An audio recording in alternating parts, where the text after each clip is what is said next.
Je continue. La question 24. Citez les noms exacts des principaux partis politiques en France, en Grande-Bretagne, aux États-Unis, au Maroc. Et je vais me limiter à donner des exemples, surtout en ce qui concerne la France, parce qu'il y a beaucoup de partis politiques, au Maroc également. Il y a plus d'une trentaine de partis politiques, je ne vais pas donner tous les noms. D'ailleurs, la question dit ou demande de citer les noms des principaux partis politiques. Donc, aux États-Unis, il y a un bipartisme souple, formé de deux partis, le parti républicain et le parti démocrate. Le parti républicain représente en général ce qu'on appelle les WASP, Whites, anglo-saxons, protestants. Donc, les hommes blancs qui sont anglo-saxons et qui sont de confession protestante. Il est pour un libéralisme classique. Il défend les intérêts de cette catégorie, donc des Américains provenant de l'Europe qui ont institué ou créé cette union entre les États-Unis. C'est un parti conservateur. Il est plus rattaché à la religion. Le Parti démocrate, c'est le parti des minorités raciales. Il défend un libéralisme plus loin des règles religieuses, c'est-à-dire il peut approuver l'avortement, par exemple, ou le mariage entre des personnes du même sexe. Ok, mais les conservateurs ou le Parti républicain refusent de telles pratiques. Donc le Parti démocrate, c'est le parti des minorités raciales, les Africains, les Juifs, les Arabo-musulmans, les Arméniens, les Latino-américains, etc. Ils défendent les intérêts de ces minorités raciales. Et dans tous les cas, les deux partis alternent au pouvoir. Donc c'est le jeu électoral qui tranche qui peut accéder au pouvoir, au poste du président, au poste de députés, parlementaires, des sénateurs, des gouverneurs locaux, des représentants au sein des parlements locaux, etc. En Grande-Bretagne, il y a un bipartisme ancien.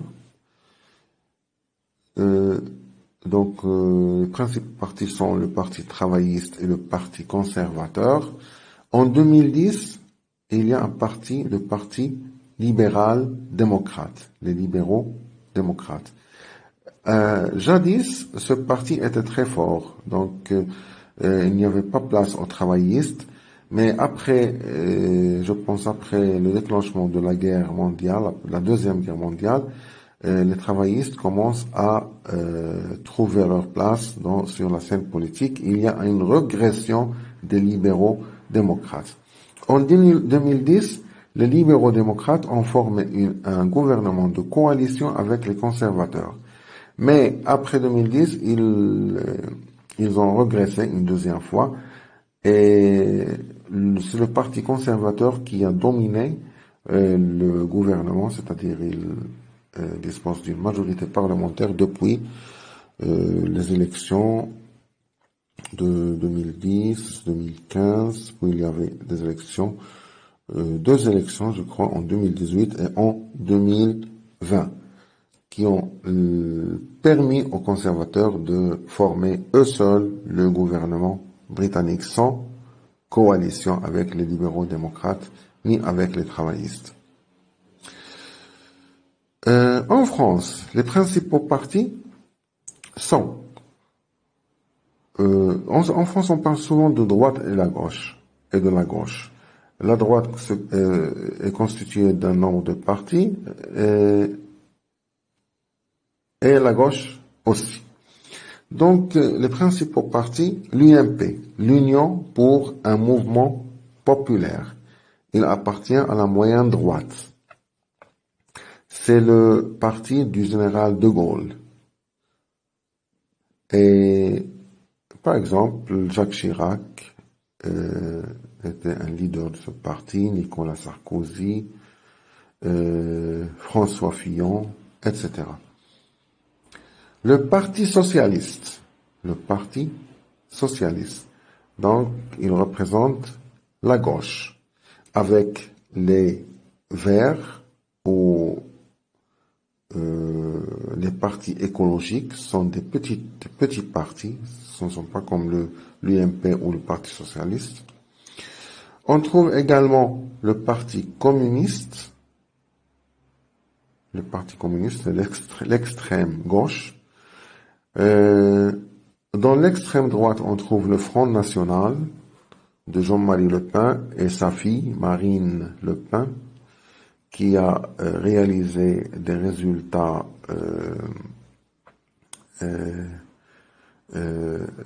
qui ont...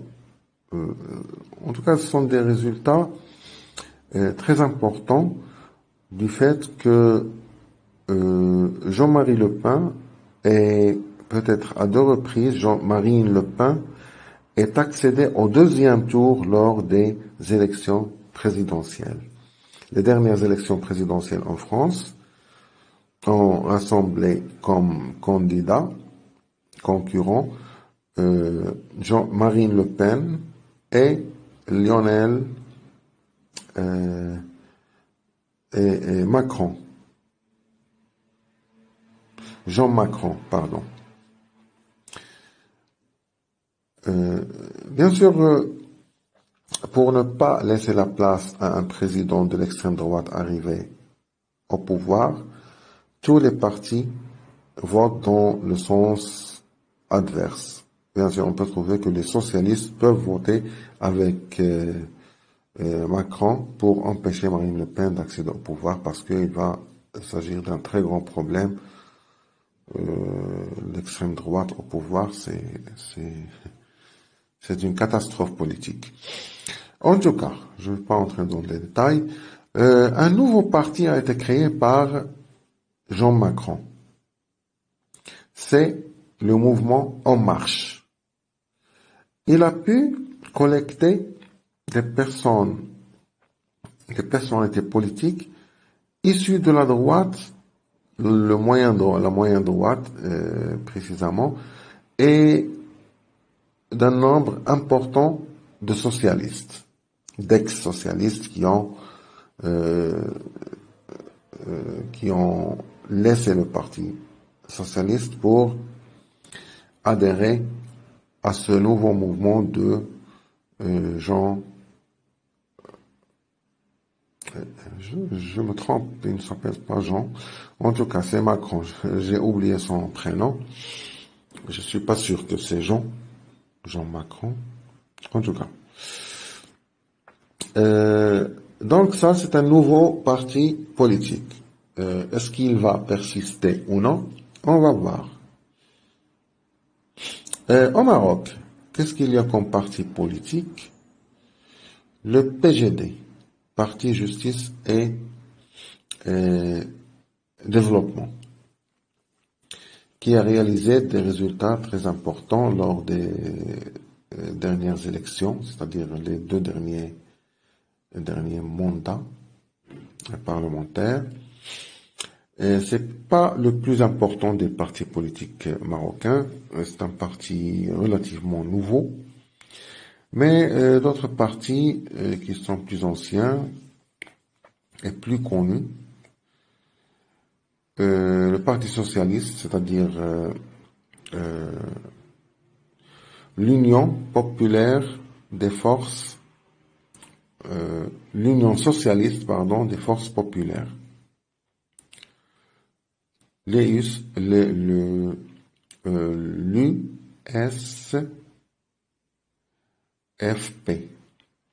l'Union socialiste des forces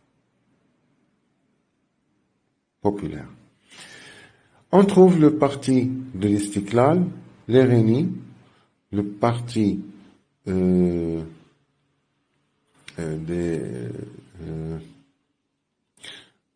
rassemblement, comment il s'appelle? Le Rassemblement national des indépendants, RNI, l'Union constitutionnelle, le mouvement populaire, le parti de progrès,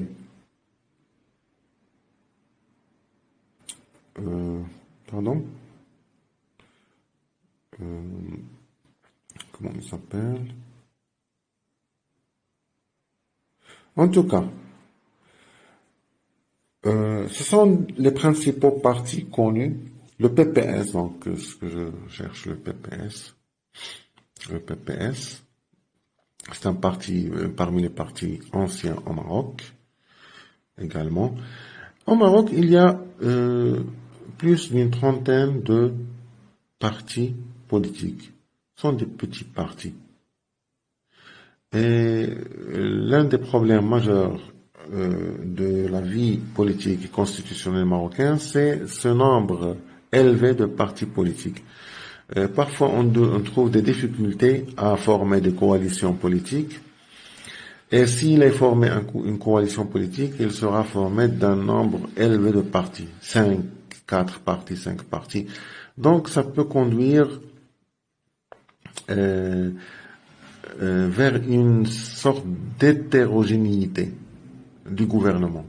Le gouvernement n'est pas homogène, il est hétérogène. Il est formé d'un nombre de partis qui peuvent trouver des difficultés à s'entendre bien.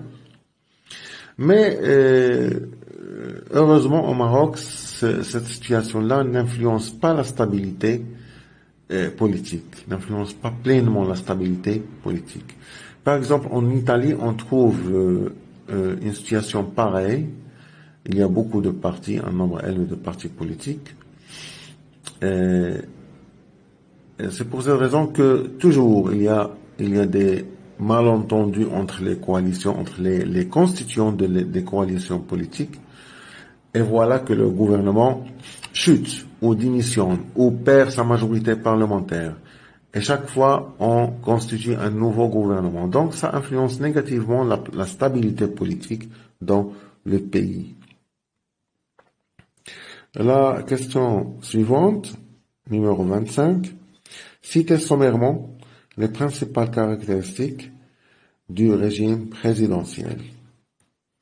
Alors, un régime présidentiel, c'est un régime qui connaît la séparation rigide entre les pouvoirs, dans un régime présidentiel, il y a absence des mécanismes de la responsabilité politique. Donc, je parle du modèle américain. Le modèle américain. Il y a des modèles qui ont imité le modèle américain, notamment en Amérique latine. On trouve à peu près la même chose, du point de vue juridique. Donc, le président ne peut dissoudre le Parlement. Le Parlement également ne peut destituer un président. Je parle ici du président parce que, en général, dans un régime présidentiel, c'est lui le leader de l'exécutif. L'exécutif, il est monocéphale. Il est formé d'une seule tête et non pas de deux têtes. Je fais appel également au modèle américain. Il n'y a pas un gouvernement. Il y a le président, le vice-président et les ministres. Il n'y a pas un gouvernement, un premier ministre, etc. Vous voyez? Donc, c'est l'une des caractéristiques des régimes présidentiels. La monocéphalité de l'exécutif. Pareil dans des États de l'Amérique latine. Certains États, en Europe notamment, se disent, et même en Afrique, se disent présidentiels. Mais bien qu'il y a une position prépondérante du président, on opte pour l'existence d'un gouvernement.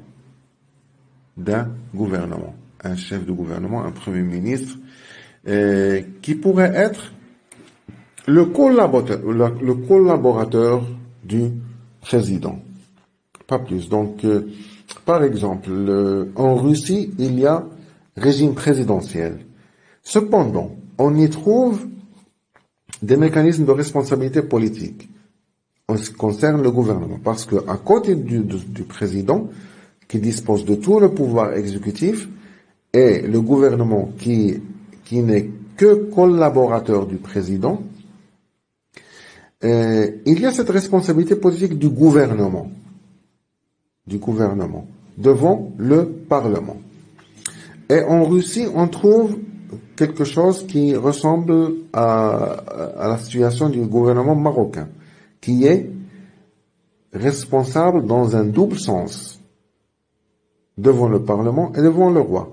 Du même, le gouvernement russe, il est responsable devant la Douma d'État, c'est la chambre basse du Parlement russe, et devant le président. Il assume une double responsabilité politique. Donc, ce que je veux dire, c'est que les caractéristiques connues d'un régime présidentiel sont en général la monocéphalité de l'exécutif, la séparation rigide entre les pouvoirs, bien qu'il y ait coopération et des pressions réciproques, l'absence des mécanismes de responsabilité politique. Cependant, on peut trouver des régimes qui se disent présidentiels. En fait, ce ne sont pas purement présidentiels, ce sont des régimes mixtes à tendance présidentielle. On peut les appeler comme ça. Ce sont des régimes mixtes, donc parce qu'on y trouve des caractéristiques du parlementarisme et du présidentialisme, mais les tendances ou la tendance générale de ces régimes est présidentielle, parce qu'on y trouve un président très fort qui monopolise presque toute l'action exécutive, et bien qu'on peut trouver à son côté un gouvernement qui est responsable politiquement devant un Parlement, devant la chambre basse du Parlement, plus exactement. Magnéto.